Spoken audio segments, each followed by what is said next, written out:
వెంకటేశ్వర స్వామి ఆశీస్సులతో భారతీయ జనతా పార్టీ గౌరవ నరేంద్ర మోడీ గారి నాయకత్వంలో ఈ దేశంలో చాలా కాలం నుంచి హిందూ బంధువులందరూ ఎదురు చూస్తున్నటువంటి వక్ఫ్ చట్టాన్ని పాస్ చేసిన తర్వాత పార్లమెంట్ నుంచి నేరుగా ఇక్కడికి రావడం జరిగింది.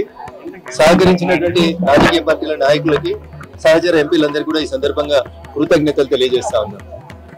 లాస్ట్ టైం నేను ఇక్కడికి వచ్చినప్పుడు తెలంగాణకు సంబంధించినటువంటి ప్రజాప్రతినిధుల ఉత్తరాలని గౌరవించాలని చెప్పి అడిగినాను.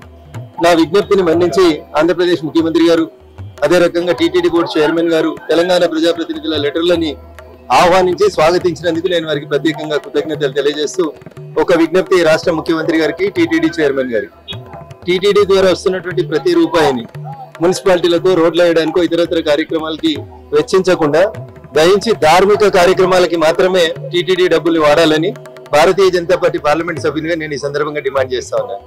అంతేకాకుండా తెలంగాణ ప్రాంతంలో జీర్ణావస్థలో ఉన్నటువంటి అనేక దేవస్థానాలు ఉన్నాయి, ధూపదీప నైవేద్యాలకు నోచుకున్నటువంటి అనేక దేవస్థానాలు ఉన్నాయి. దయించి వాటికి కూడా టీటీడీ డబ్బులను వెచ్చించి తెలంగాణ ప్రాంతంలో పురాతనంగా ఉండి జీర్ణావస్థలో ఉన్నటువంటి దేవాలయాలకి నిధులు వెచ్చించాలని టీటీడీ బోర్డు చైర్మన్ గారికి, ఈ రాష్ట్ర ముఖ్యమంత్రి గారికి నేను సవినయంగా అప్పీల్ చేస్తూ మా తెలంగాణ ప్రజాప్రతినిధుల లేఖల్ని అనుమతించినందుకు నేను వారికి మరొకసారి మీ అందరి ద్వారా కృతజ్ఞతాభివందనాలు తెలియజేస్తాను. జై హింద్, జై భారత్.